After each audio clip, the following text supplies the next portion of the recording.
Deep within Athel Loren, there is a struggle known only to the wisest beings and the Azrai themselves, an eternal contest for the soul of the forest.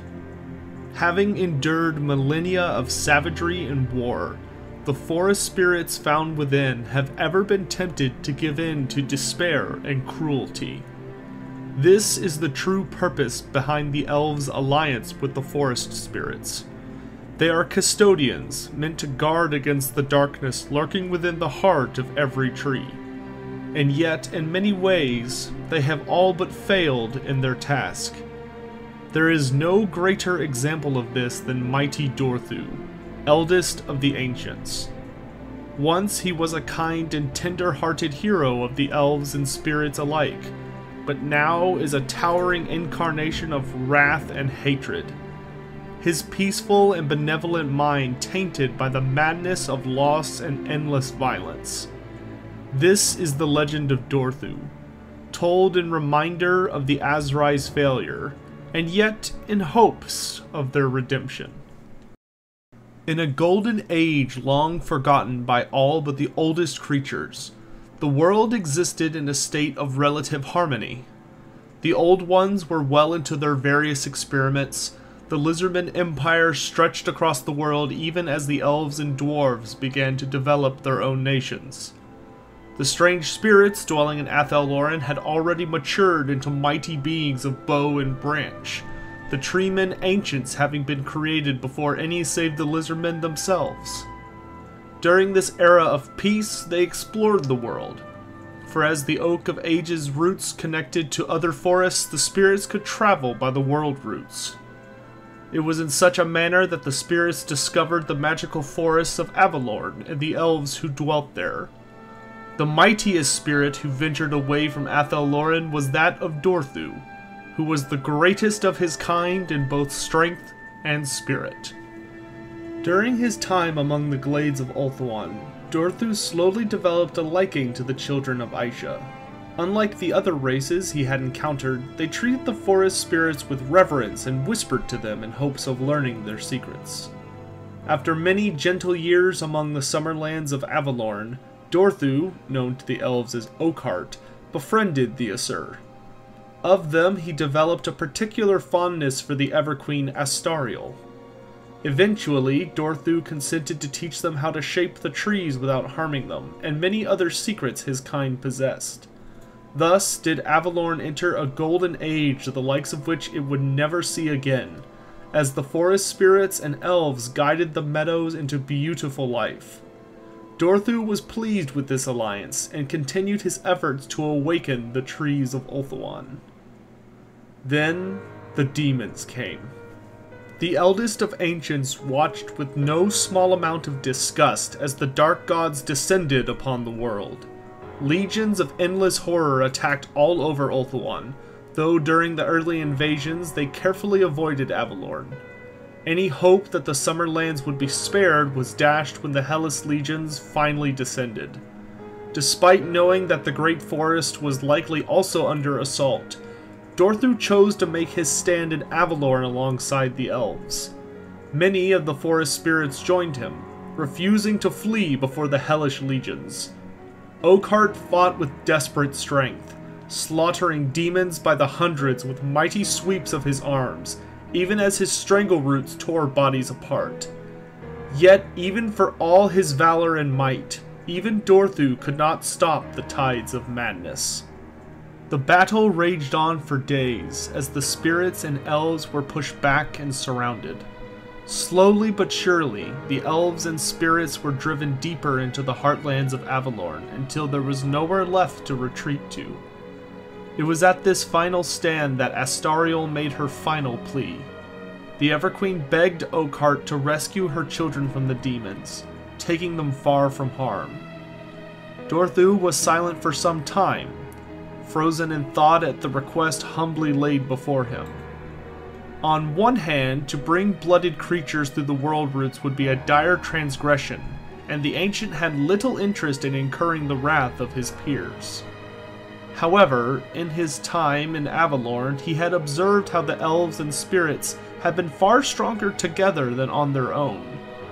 Surely, if both races survived the madness of chaos, that strength would serve the Great Forest well. Thus, when Durthu spoke again, he agreed to Astariel's request, though it would come at a price. If he saved her children, one day the Great Forest would claim many elves as its own to serve and protect it, as the forest spirits had done for Athel Loren. The ominous tone in the ancient's voice gave the Everqueen pause, but in the end, she agreed. With the pact struck, Durthu gathered Marillion and Yvraine to him and opened the pathway to the world roots. The eldest of ancients cast them into an enchanted slumber as he fled back to the Great Forest, leaving the Everqueen to face her fate at the hands of N'Kari. When he arrived home, Durthu was dismayed to see that Athel Loren seemed to be faring as poorly as Avalorn. The great greenwood had been reduced to a fraction of its former size, even as countless demons assailed the remaining borders. Yet looks were deceiving. The Great Forest had adapted surprisingly well to combating the threat of chaos, the younger striplings becoming creatures more suited to cruel violence and bloodshed. The forest had managed to develop a staunch defense against the demons, holding its position between two mountain ranges. Yet while Durthu had been wrong about the forest's plight, he had been all too correct about the reactions of his fellow elders. Adunhu, wisest of the Tree Lords, was greatly displeased that the sanctity of the world roots had been breached. Coadil, who had led the forest's defense against the invaders, was enraged and demanded that the children be slain immediately. A mighty argument raged between Durthu and Coadil, with Adunhu holding the final vote on the matter, as the three of them were the only remaining ancients of the forest. Although the wise elder at first sided with Coadil, as the debate continued he relented and chose to allow the children to stay. Pleased with this development, Durthu agreed to the terms set by the Tree Lords that the children must remain asleep until they returned home. He spent the remainder of the great incursion battling against the demons alongside his kin, holding the borders of the forest to the best of their ability. Finally, after many years, the demons were defeated with Kalidor Dragon Tamer enacting his great ritual. With the banishment of the demons, Durthu fulfilled his promise and returned the elven children to Avalorn. He left them in the beautiful Gaian Vale to be discovered before venturing deep into the forests of Ulthuan. Although he yearned to remain and help rebuild Avalorn's grandeur, the Great Forest needed him far more. Thus, Durthu gathered the remaining forest spirits in Ulthuan to him, and returned home. Centuries passed as the world healed from the wounds inflicted by the terrible spawns of chaos. Many great events occurred in this time, as the world marched ever onwards, but the elders of the forest simply watched on with patient eyes, awaiting the day that Durthu would collect on Astariel's debt. It would not be until the end of the War of the Beard that Durthu would stir into notable action once more. As most of the elves retreated from the old world following the death of Kalidor II, the dwarves descended from the mountains in mighty throngs bent on destruction.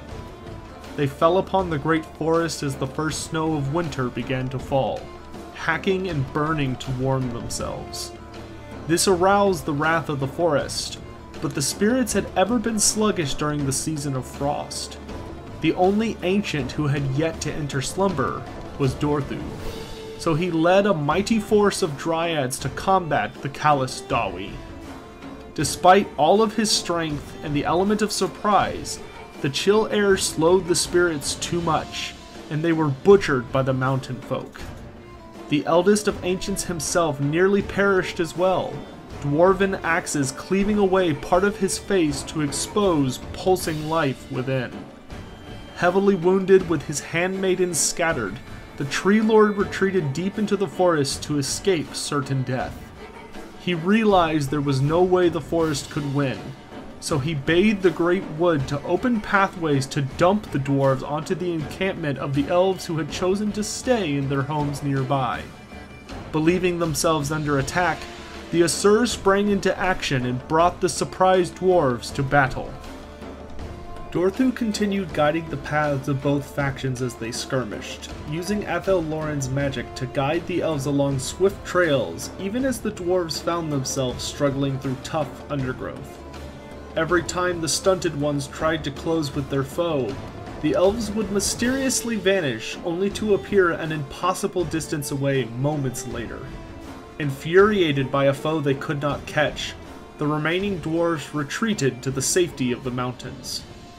The great tree lord had succeeded in saving the forest, but now the children of Aisha were moving deeper into the wood in fear of retaliation from the dwarves. He ventured to the heart of the wood, awakening both Adinhu and Coadel to discuss the situation. Durthu merely observed as his brothers raged in argument about what to do with the elves. While normally he would have eagerly defended the elves and encouraged an alliance, he no longer trusted his judgment as bitterness consumed him. He hated the dwarves and wanted vengeance against them for his grievous wound, but that may not be what was best for Athel Loren. Not to mention, it had been the elves who had attracted the ire of the dwarves in the first place, luring them down into the lowlands, which had resulted in the trees being butchered. So he let the other elders decide. In the end, Adinhu won the debate, and the spirits allowed the elves deep into the forest, though they were careful not to intentionally reveal themselves.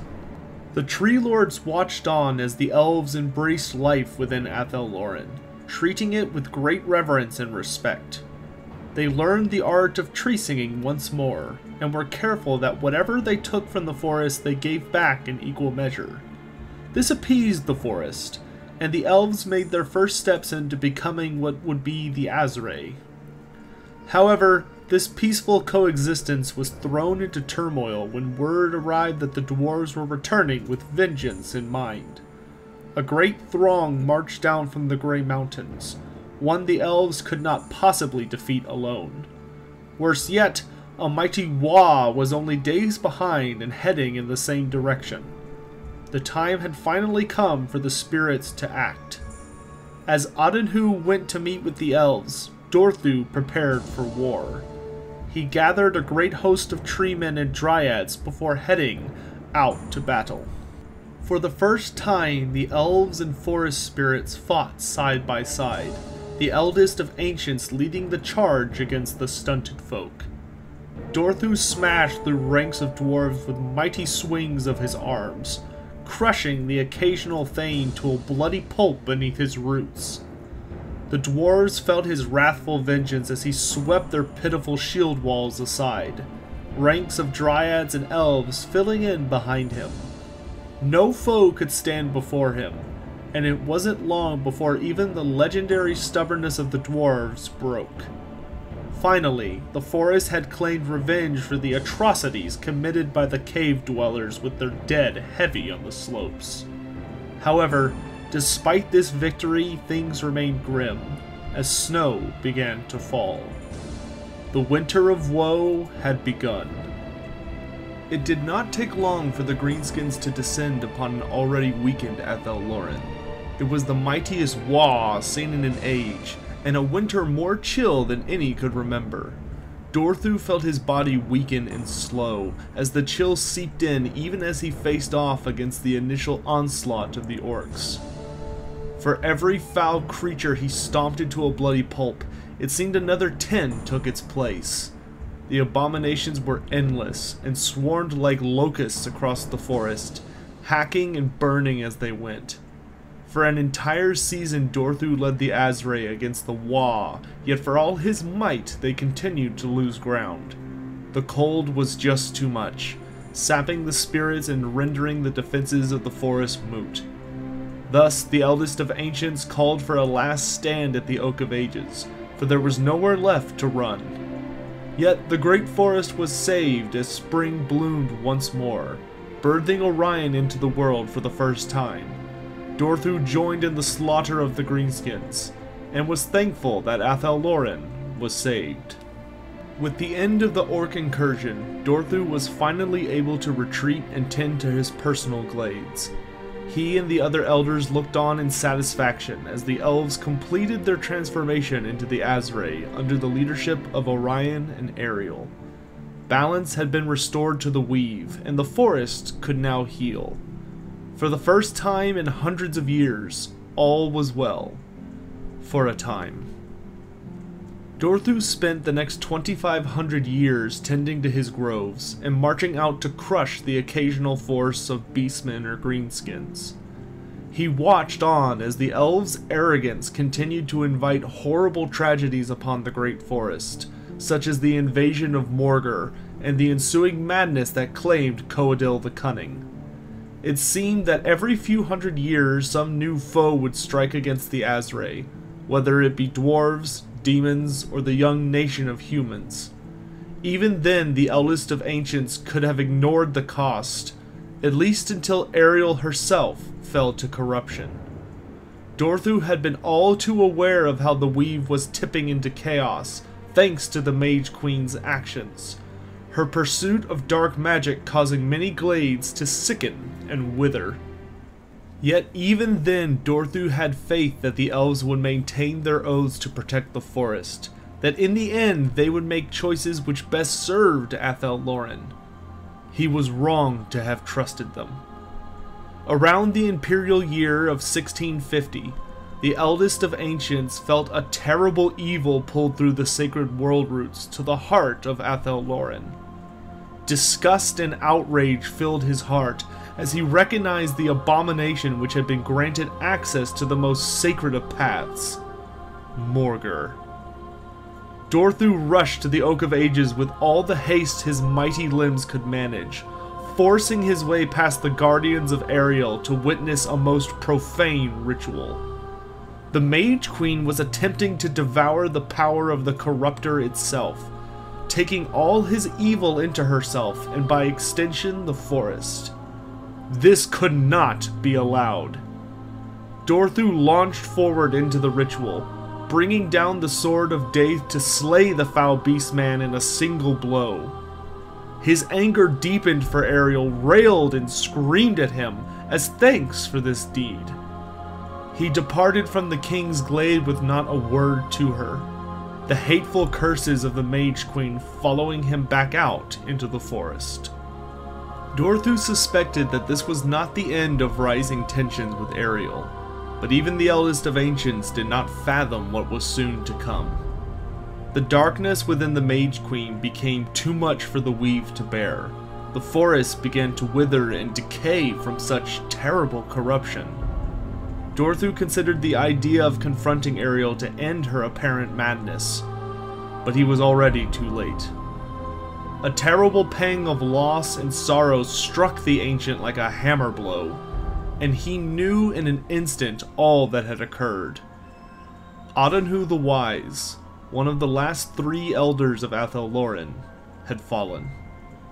Durthu felt his kin's essence flow into him even as the weave slowly tilted towards balance. Once again, the great forest had been saved from destruction invited by the elves' actions at great cost to the spirits. Because of Ariel, because of the Azrae, except for Coadil who had long ago gone mad, mighty Durthu was all who remained of his kind. Such was the rage in his heart that the Eldest of Ancients refused much contact with the elves for a few centuries, spending all his time tending to the groves. His anger continued to deepen in its own unique form of madness, his mind blackened by loss and loneliness that now weighed on his shoulders. Durthu only looked on as events transpired in and around Athel Loren, unwilling to march out and aid the other races surrounding the great forest as the Azrae now did. He did feel some small comfort when Ariel finally returned from her self-imposed exile after the sacrifice of Adonhu, for the great forest finally began to truly heal for the first time in an age. This finally spurred the Elder to action, who joined the Wood Elves as they marched into the Forest of Arden to crush the beastmen warherds of Morgr and cast him back into oblivion once more. After claiming a great victory against the beastmen, Durthu returned to his glades in Athel Loren, though it wasn't long before war sought him out again. Thanks to the actions of the Azrae, Bretonnia had once more strengthened into a great nation of men that launched a massive errantry war against the various greenskin tribes who infected their lands. This caused the brutes to be cast back to the edges of the kingdom, one of which happened to be Athel Loren. At first, Durthu and the elves didn't mind the hordes, as they set about clashing against the beastmen and nearly purging the forest of the children of chaos. Yet, in typical orc fashion, once they had finished off one foe, they simply set about hacking down trees to fulfill their desire for destruction. Unfortunately for the greenskins, the first trees they chopped happened to be part of one of Durthu's groves, which immediately caught the elders' attention. Barely after the first great pyre had been lit, the eldest of the ancients led a massive host of forest spirits charging into the greenskin encampment. Dryads tore goblins into bloody shreds with glee, as treekins smashed through entire mobs of orcs. Warboss Braca saw the morale of his boys begin to waver, and started bellowing for them to get back in the scrap, only to be silenced as Durthu stomped him into paste with one gnarled foot. After the massacre, the mighty tree man set about nurturing his groves back to life, using the plentiful amounts of blood and flesh. Durthu would not venture forth from his glades for another couple of centuries until he sensed a rise of terrible magic unleashed in the cairns. This would lead to the epic confrontation between the Eldest of Ancients and Heinrich Himmler, but we'll cover that conflict in the famous battles section. The Elder returned one final time to his glades, his hatred continuing to plague his mind. Only decades later, something dark and terrible was building along the weave, and Durthu could sense it deep within his soul. The dark clouds of war were gathering to shadow every realm in the known world, as the forces of destruction marched forth in numbers not seen since days forgotten by men. A great host of the living dead descended upon Bretonnia, led by Malabad the Serpent and Archon the Black, threatening both the kingdom of men and Athel Loren itself. So did Durthu march forth to aid the Wood Elves against this terrible foe, a great battle which would mark the beginning of the end. And with that, we've concluded the storied history of Durthu, so it is time to move on to his equipment. Being the mightiest of treemen affords the Eldest of Ancients quite a bit of natural strength and armor, so he actually relies on only one artifact to augment his power. When striding into battle at the head of his hosts, Durthu carries in his mighty grip the Sword of Daith. After the terrible injuries inflicted upon him by the dwarves prior to the Winter of Woe, Durthu had sought out the revered smith to make him a weapon that would give him the ability to strike down any who dared stand before the hate-filled Tree Lord. So did the aspect of Vol consent to forge a massive blade that could channel the wrath of its wielder, a terrible weapon designed to reap any who threatened Athel Loren. How exactly Daith crafted the titanic weapon remains a dark mystery, though it is known that he poured into it all the bitterness and malice stored within the hearts of the forest spirits after so many millennia of violence and suffering. This in many ways makes the weapon a reflection of what Durthu has become, the once tender-hearted healer twisted into a maddened avatar of hatred for all blooded life. With the Elder's equipment concluded, it is time to address his various skills. First is a Lamentation of Despairs. When an Elder of the Forest is slain, his essence is absorbed by his surviving peers. As one of only two remaining, Durthu commands fully half of a combined power of every Elder that ever existed, which if utilized properly, would make him practically a living god with the magical feats he could unleash. Unfortunately, so clouded is Durthu's mind by rage that he only slightly taps into this power on an instinctual level. One of the ways this power manifests is when the Eldest of Ancients unleashes swarms of ethereal sprite creatures against his enemies. Manifestations of Durthu's inner sorrow, these wraith-like apparitions chill the soul and spirit of any who they assail. On those rare occasions on which Durthu slumbers, they sing maliciously through his dreams, endlessly reminding the Elder of all the ways in which he has failed his beloved forest. The other way in which the power of the Elders is expressed by Durthu is that it is used to draw in power from the wind of beasts and augment the might of the already powerful Tree Man.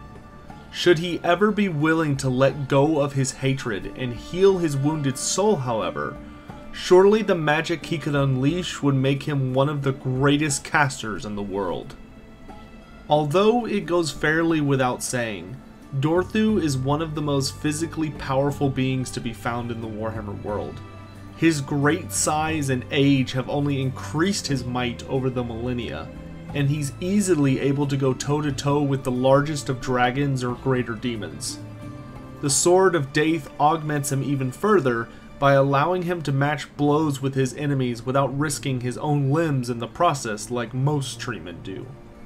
Truly, there are few monsters or heroes in this age who can survive even a single blow from the Eldest of Ancients. The final important note about Durthu is that his thick bark hide is amazingly tough. Forest spirits like dryads and treemen tend to have their physical forms shaped by their personalities and feelings, hence why many of them have only become more dangerous as emotions like hatred or malice take center stage. Yet among all of their kind, there are none filled with more rage than Durthu, so it should be no surprise that his body has twisted and hardened to reflect this over the millennia since part of his face was ruined by the dwarves. One of the most impressive feats he ever achieved was surviving a wound inflicted upon him by the Sword of Cain, for he is the only known creature in existence to survive being cut by the infamous Widowmaker, which we'll discuss further in the End Times section. Now that we've concluded his various skills, it's time to move on to Durthu's famous battle section, which will be covering the Battle of the Cairns. Heinrich Himmler, Lichmaster and ever an unknowing pawn of the Chaos Gods, came to Athel Loren in the winter of 2495. Cloaking himself in dark enchantments, the necromancer ghosted through the outer defenses of the slumbering forest. At last he came to Cairnost, the final resting place of many a barbarian horde, and began the sorceries necessary to raise a great army of the vengeful dead. Glade Riders soon spied the necromancer's ritual fires, and spurred to the attack. Alas, their intervention came too late. Himmler's forces were already rising, and the elves were pulled from their saddles by grasping fingers of the long dead. Soon, Himmler had a great horde of many thousands of skeletons and wights at his command. Goaded by a motivation he could not quite explain, the Lichmaster abandoned his initial intention to march west against Bretonnia and the upstart Duke of Paravon, and instead led his horde deeper into the forest. Athel Loren's shifting paths could not deceive one so knowledgeable as he, and soon the Lichmaster's feet were set upon a path to the Oak of Ages, in the very heart of the Elven realm. Himmler's change of mind soon proved a mistake, though the Lichmaster had timed his attack to take advantage of the forest's wintry slumbers. Not all of Athel Loren was yet fully at rest. As the undead advanced, their unwholesome presence roused dryads from their fitful sleep. Suddenly, the shrieking forest spirits were amongst Himmler's ranks, their talons tearing and slashing at the vile undead. Like the Glade Riders before, these dryads were soon overwhelmed, but their battle cries had roused yet more of the forest. Durthu, greatest of the treemen, was one of those roused by the dryads' cries. No sooner did his spirit flutter to wakefulness than he smelt the witch scent of undead upon the breeze. His torpor soon gave way to wakeful wrath, and scarcely had the last dryad fallen when Durthu was loose amongst Kimler's ranks, smashing and pulverizing ancient bones with a vengeance. Seeing that his minions stood little chance of overcoming Durthu, the Lichmaster turned his dark magics upon the mighty tree man. Durthu staggered under the assault, but kept coming. Had Kimler had more time, perhaps he could have brought down the Elder of the Forest, but such was not his fate. Arrows now burst out of the trees, thudding into shields and shattering bones. Lord Arliss and Lord Edriel, rulers of the glades nearest to Kimler's intrusions, had roused their hosts to battle. As archers carved great holes in the skeletons' ranks, the eternal guard of those two great houses advanced into the gaps, spears flashing as they came. Glade riders spurred around the flanks, raking the foe with volleys of pinpoint archery. Kimler now grew desperate, and committed other forces. Giving a great cry, he called a dozen bat-winged terrorgeist from the storm-laden skies. As the lonesome monsters tore into the Eternal Guard, Kimler worked to restore his crumbling ranks. At his dusty command, sundered bones reknitted and hurled themselves into the battle once more. Seeing their foes reborn from the brink of defeat, the Wood Elves faltered and began to withdraw. Only Durthu stood firm. If anything, he fought all the harder. It now fell to Arliss and Edriel to rally their forces. Knowing his actions would speak far louder than his words, Lord Edriel mounted his noble dragon ally, Begir Suin, and charged into the heart of the fray. Together, elf and dragon felled one of Kimler's dread terrorgeists, and that act of victory rekindled some spark of hope in the Wood Elves' ranks. It was then that Lord Arliss reached out into the noblest of magics, and fed this spark until it was a roaring flame. Almost as one, the Wood Elves found their courage anew, and descended into battle once more. The undead ranks shuddered as Wood Elf arrows began to thud home once more. A terrorgeist knocked Edriel sprawling from Begir Suin's back, but Durthu wrestled the unliving beast to the ground, and crushed its bones to powder. Rangers of the Wildwood carried their glaives forward, parrying the strikes of white blades with contemptuous ease, then repositing to scatter bones and rusted armor across the clearing. This time, even Kimler's sorceries could not offer salvation from the Wood Elves' onslaught. The winds of magic were sputtering, and he could barely find the power to reknit his own wounds, let alone those of his minions. Bitterly accepting his defeat, the necromancer fled, sacrificing what was left of his once great army to preserve his own miserable life. Summoning the last of the terrorgeists to his side, the Lichmaster winged his way south into the mountains. It would be many long years before he dared set foot in Athel Loren again. And that concludes the famous battle section for Durthu. So, without any further ado, this is the part where we go into the end times section. As is usual, there will be an annotation on screen that you can click to skip this portion on to the next area if you either don't want to know about the end times, don't care about the end times, or maybe are avoiding spoilers. So, Durthu had a very brief but powerful series of moments in the end times. The first time you really see him in note is during the events of Cain, where Ulthuan has re-erupted into civil war, and Tyrion had been reborn as the avatar of Cain. Malekith had taken over as the Phoenix King, and it's almost immediately following Tyrion drawing the Widowmaker. He goes to Avalorn in an attempt to find and basically forcefully capture Alariel, who has managed to merge her being with that of Ariel, who was dying, and the two of them became one being. I should note that Durthu likely had a very early part of the end times where he participated in the battle against Malabad, the Black Serpent, where the Wood Elves and the Bretonnians were defeated by the undead, because Ariel was struck down by basically a fragment of a really unique shard that Lilith hit her with. Because Ariel a long time ago told Ariel how to kill a god, and Lilith, to further her own schemes, basically poisoned and killed Ariel, which forced the Wood Elves to fall back, Durthu included.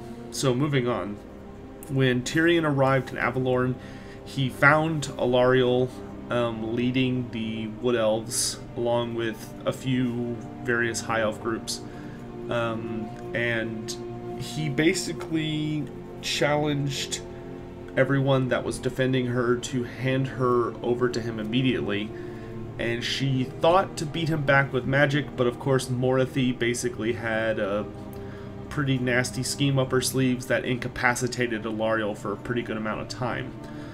When she became incapacitated, Tyrion made his move to try and basically kidnap her in what is basically a replaying out of the rape of Aisha, which will be detailed in another video at some point, but the Elven gods kind of had this big series of events, and in the end times those same events were playing out, where Cain was obsessed with Aisha and he went to claim her, and Val and Kurnos tried to stop him, and Val was crippled and Kurnos was killed, or at least mortally wounded, and Cain captured Aisha and essentially took her, and Val ended up buying her freedom by slaving away for Cain and creating horrible weapons of war like the Widowmaker. So what happened in the end times was that Tyrion went to capture Alariel, who was Aisha reborn, and he ends up fighting, or his forces end up fighting against Daith, who is Val reborn, and Tyrion personally duels Orion, who's of course Kurnos reborn. Tyrion kills Orion, and then he basically goes in for a final wrap-up of the battle, but is prevented by Durthu. So what Durthu essentially does is he arrives to Alariel's aid and basically smacks around most of the survivors of what remains of Tyrion's guard, because most of Tyrion's guard gets eradicated by Alariel's magic. So he approaches Durthu in a fight, and he ends up stabbing Durthu in the side with the Sword of Cain, or Widowmaker. And to put this in perspective, the Sword of Cain is a weapon that is so horrifically powerful that if you are cut by it or wounded by it in any fashion, it's pretty much a death sentence. There is really no individual who has managed to just walk away from being deeply wounded by the Sword of Cain. There are a few. Malekith, after he had... Well, I'm getting ahead of myself.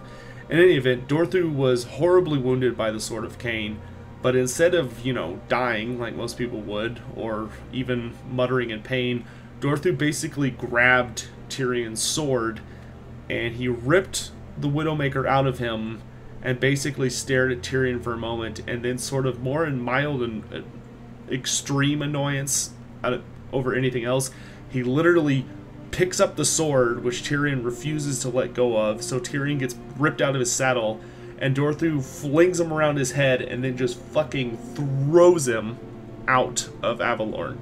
Like, literally grabs him and just hurls his ass as far as he can, and Tyrion goes flying off out of view, and takes like a crap ton of damage. This, of course, led Durthu pretty wounded, but thankfully, the Sword of Cain has kind of a weird side effect where, at least when it wounds treemen, this also happened when it wounded Orion, it actually causes them to start burning. Like, it actually ignites flames inside of them, and Durthu basically had this happening to him, but of course Alariel was right there and was finally recovered from what Morthia had done to her. So she manages to heal the wound before it's able to do any further damage. And Durthu basically just tanked it because he's a boss. Durthu then, you don't see much of. He's insinuated to be active in the remaining civil war for Ulthuan, but he doesn't actually appear in the narrative. He is... It says that he was at the final battle on the Blighted Isle. Or not the Blighted Isle, but the Isle of the Dead, where Teclis was unbinding the vortex at long last and trying to create the incarnates, and Tyrion went there to confront him, and it was the big Hail Mary final battle for Ulthuan. Durthu was his bodyguard, essentially, was there, and so I'm assuming he was there, but if he was, despite the fact it was a massive battle where he would have been extremely useful, he doesn't get any show in it, so it's likely he either wasn't there or they just kind of forgot to include him in the part. Characters like Durthu get a little complicated with the end times because they show up. They should show up in a lot of places, and when the writers remember that he's there, he's really important, but sometimes they just seem to kind of forget. But in any event, so he survives the final battle for Ulthuan, and Ulthuan sinks and gets destroyed, and all of the elves and forest spirits go back to Athel Loren. So in Athel Loren, Durthu basically helps manage the defense, because when all the elves return to Athel Loren and all the other incarnates gather there, all of them, of course, excepting Grimgor, the beastmen basically pile in with everything they have. And Durthu basically goes out alongside Nyastra and Adarhan to join Prince Emmerich in fighting back endless hordes of beastmen. Like, we're talking tens of thousands plus, hundreds of thousands maybe. So many beastmen that there's just never an end to them. And he basically goes to help hold the tide until the Blood Hunt arrives. So this is, of course, at the very end of the end times. All the incarnates have gathered, of course, excepting Grimgor. And the Blood Hunt is basically Khorne's SWAT team. Like, they're the super terrifying, powerful... They're the most powerful group that Khorne has ever unleashed in Warhammer Fantasy. It's alluded that they've appeared some other times in Warhammer's history, but as far as we know, probably with the exception of the Great Cataclysm at the very start of the world, this is like the, these guys are like the super group. And so they, using the beast, all the death and carnage the beastmen have caused, basically rip open a portal and come pouring into Athel Loren to strike at the Kingsglaive, where all the incarnates are gathered, because Kabanda was trying to kill and claim Karl Franz's skull. Durthu obviously doesn't approve of this, and along with many other treemen, fights kind of a running battle with them. Durthu actually wasn't able to get to where the main focus of the battle is, because he was on the front lines of the defense, so he ends up battling against more of the vanguard / the rear guard of the Blood Hunt, while most of the host kind of pushes past him and goes after all of the incarnates. So that battle rages on until, of course, Teclis enacts the ritual that teleports all of the incarnates and all of their armies to Middenheim for the final battle of the end times. And this is where Durthu has his most pivotal moment as a character. I should note that when they went to Ulthuan, Alariel, when she had fused with Ariel, had become kind of the pinnacle of her power until she got the Wind of Life in her. But when they combined, she had enough power that she was able to purify Durthu's mind. So for the first time in thousands of years, Durthu wasn't some angry, hate-filled monster. He wasn't this avatar of vengeance and sorrow. He was level-headed and was finally calm and back in his sane mind for the first time in thousands and thousands and thousands of years.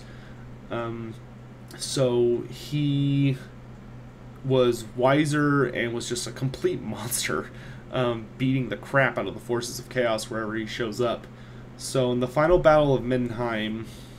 Oh, I forgot something crucial. So before the Blood Hunt arrives, there was one battle that Durthu was a part of that's super important that I almost forgot, which is that Durthu faces off against the forces of Be'lakor, who attack the Oak of Ages, because Be'lakor was basically making a Hail Mary to make himself relevant in the end times. And during this battle, he basically teams up with, or manipulates into his service, the Slaanesh demons from the Vaults of Winter, Hellebrand and all of her witch elves, and then, the former daughters of Cain, and then of course, Coadil and Drycha, which Coadil is the other ancient that is still alive during the end time. So of all the ancients, of which there were probably 1,000 or so, the only two that are still alive when the end times even begins are Durthu and Coadil. And as I said earlier in this video, the power of the ancients when one of them dies is split among the survivors. So Coadil and Durthu are basically practically gods. They're so powerful. But Coadil is tricked by Be'lakor due to his own madness from Morgur's blood getting spilt on him all those ages ago, leads him to assist in attacking the Oak of Ages. When he attacks, he mistakes Alariel for Ariel, though it's not a huge mistake, they're kind of the same person, and Coadil tries to kill her by attacking her. But just before he gets to her, Durthu basically sideswipes him, and the two of them have a very epic, and if you understand what they are to each other, pretty emotional confrontation in which they do battle, and Durthu manages to cut off a part of Coadil. Coadil then proceeds to rip off Durthu's arm, his sword-wielding arm.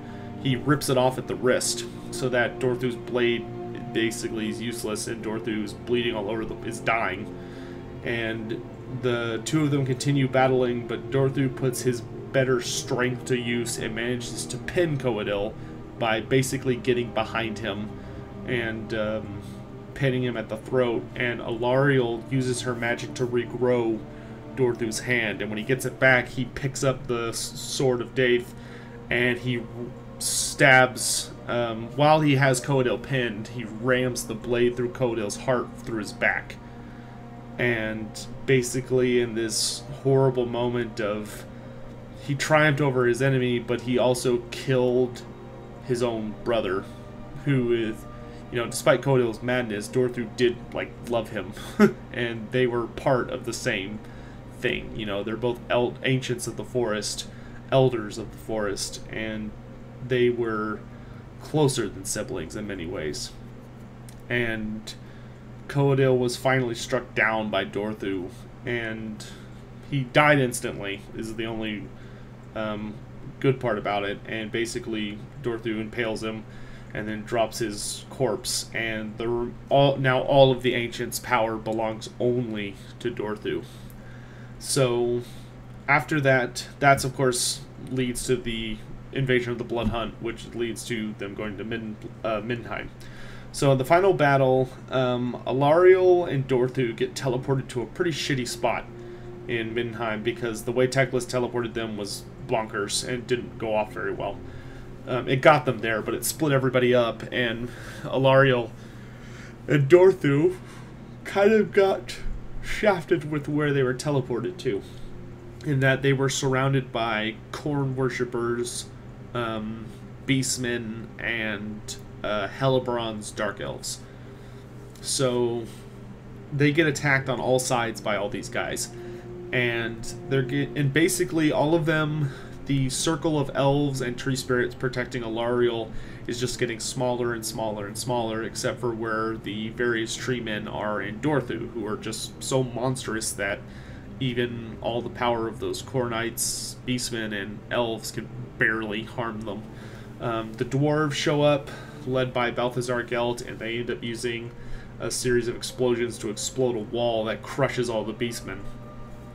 And all of them flood in, and they fight, cutting off the Khornites from the Witch Elves, and the Witch Elves are basically pinned between the dwarves and the Alariel's host, and are getting smushed. But because they're so blood crazy, because Hellebrand's leading them, they don't give a shit. So they just keep fighting, trying to get to Alariel and kill her. So what eventually happens is the line's being held until one of the most powerful bloodthirsters shows up. It's not Kabanda, it's one of his 2 lieutenants. And he basically shows up and practically just annihilates an ancient tree man who's standing between him and Alariel. And he shows up to bolster the Khornate line and is basically unstoppable. So Alariel, knowing that Durthu's the only thing that can stop him, sends Durthu to go stop him, despite the fact it puts her own defenses at risk. So Durthu marches over there, and considering how powerful this Bloodthirster is, like to the extent that it just like utterly obliterated a Tree Man Ancient who was very, very powerful, Durthu kicks the shit out of this demon. He approaches them. I think his first hit ends up...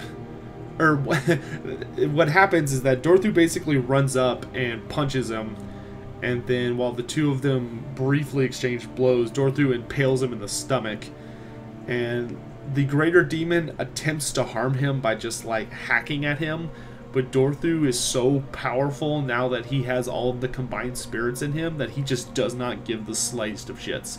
Like a full axe blow from a greater demon of Khorne just bounces off. And Durthu's just like, haha, yeah, good try. And then rips his sword out, and by doing so, cuts this greater demon in half, effortlessly. So this greater demon dies, and the Khornates are freaking out because their big avatar just got the shit kicked out of them. At this point, Hellebrand gets to Alariel, and the two have their face-off, which results in the death of Hellebrand, though Alariel is mortally wounded in the exchange. So Durthu runs back over there, literally, and what he does is he gets to Hellebrand's cauldron of blood, and he grabs the cauldron and picks it up and just bodily hurls it into the Khornate forces, which this thing is like a giant, massive golden pot filled with boiling blood, so it does a ton of damage. And then he basically punches her carriage apart and just rips it to shreds because he's so angry. And in one hand he's wielding the Sword of Death, and in the other hand he's wielding like a giant metal rod he ripped out of the shrine as he tore it to pieces, and he's just going to town on everybody around Alariel, just absolutely butchering all of them. But he alone can't save the world, and he realizes this. You know, he may be the final ancient, and he may be so powerful that greater demons are terrified of him, but he's only one individual, and he's also not the incarnate. And the world, if it has a chance, needs all 8 of the incarnates. So Durthu makes a sacrifice. He tosses down the part of the shrine he was carrying, and then he literally takes the Sword of Death. And by this point, they had gotten a giant host of Nurglites, or Nurgle's followers, had joined the fray, led by Isabella and a couple of great unclean ones. And so what Durthu decides to do with his final act is he takes the Sword of Death and he just hurls it as hard as he can, and it just butchers its way like a giant boomerang of death through the Nurgle demons, and literally just cleaves the greater demon of Nurgle in half. Like, just slices him right in half where the sword embeds in the ground. And then what Durthu does is he basically places a finger on Alariel's head, who's dying, and he basically takes all of this immense power inside of himself and just passes it into her and chooses to die. He sacrifices himself so that all of the might of all of the elders and ancients who have ever lived gets passed into this one incarnate, which basically takes Alariel and not only completely heals her back to full health, but also turns her back into like a terrifyingly powerful incarnate. Because as the incarnate of life, when Athel Loren was basically destroyed by the Blood Hunt, her power diminished. Because the more damage the world takes, the weaker she becomes. So by the time they get to Middenheim, she's at a fragment of her power. So with Durthu's sacrifice, she's kicked up back to full gear and has enough power to fight out the remainder of the end times. And by doing this, Durthu's body just turns into stone, essentially just a giant dead husk. And that is the final act of Durthu, who, despite through all the ages, despite everything he had done just to protect Athel Loren, you know, he was the one who initially bonded with the elves. He was the one who entertained the idea of allowing an alliance between them and the forest, and yet he was the one who suffered the most for every single time the elves failed him. And they did so a lot. And yet, at the end of days, instead of holding on to that resentment or that hatred, Durthu made a decision to basically allow all of the forest spirits to die in order to give the elves, and by extension basically all of life, a second chance. We won't go into, of course, how that turned out, because the end times is just a very convoluted story, but that's all you really need to know about Durthu in the end times. It's certainly a little bit longer-winded than most characters, just because he kind of pops in and out, and he actually does a lot in the small times that he shows up. But that pretty much concludes Durthu in the end times. So we can go ahead and move on to the final section. Alright, and now for the part where we talk about the character within Total War. So, Durthu is, of course, one of the longer list of characters now who are actually in the game and are fully playable. Durthu, I think, honestly, is one of the best examples that we have of a character who translated really well from tabletop or the lore into Total War Warhammer. He's a character who is phenomenally well done. He's, you know, he matches all of the abilities you would expect to see. A Lamentation of Despairs is a very powerful ability he has in tabletop. It's also even more powerful, I would say, in Total War. And of course, the Sword of Daith actually is an upgrade in Total War. In tabletop, the Sword of Daith is purely cosmetic. Essentially, it doesn't actually do anything. Durthu has a higher strength than most treemen, but it's not accredited to the Sword of Daith. It's just part of his natural profile. He just sort of has the sword as almost a cosmetic item.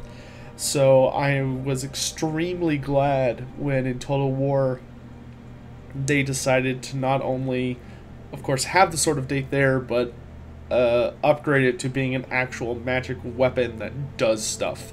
In that, in Total War, if you activate it, it's a causes an area of effect damage over time ability to everyone around Durthu. So it's basically a way to just throw him into the thick of things, and you activate the Sword of Daith, and it just melts people. Other than that, Durthu's campaign is very well implemented. Of course, his battle for his questline for the Sword of Daith is obviously inspired by the Battle of the Cairns, where he battled against Heinrich Himmler. Of course, they alter it so that you're fighting one of his acolytes or something like that. And it's a super fun battle. It's not easy, but it is a super enjoyable fight. And of course, the payoff is worth it. As far as the whole idea about Durthu not being able to recruit elven units to himself as easily, I think in his case it actually works really well, because Durthu, by the time Total War Warhammer takes place, does really not like the elves. He doesn't hate them, but he resents them and a lot of their failures that they've caused, and the way that they've just continuously invited calamity to the forest. So I think it's actually a very fitting mechanic, And it makes sense for Durthu that, you would struggle to get elven recruits into your army, or maybe they don't belong there as naturally as having forest spirits. That being said, I love the way they implemented him in just every way, and I think he is an excellent example about what CA should be aiming for when they recreate a special character or a legendary lord. Unlike, Albrecht, who is not great. In any event, though, thank you all so much for watching. This concludes the video on Durthu, Eldest of Ancients. And I thank you all so much for watching. I hope you enjoyed it, and you learned everything there is to learn about Durthu, and maybe he, of course, is an inspirational character to you, or maybe you don't care, whatever. But if you decide to play with Durthu, either campaign or custom battle, or multiplayer, I hope this adds some inspiration to enjoying gameplay as him, or of course, just enjoying beating your enemies to death with the Sword of Date, which is tremendously fun. In any event, thanks again so much everyone for watching. There is more to come in the near future. I hope you're all doing really well and are living happy lives, and I wish you the absolute best. So until next time, have a good night.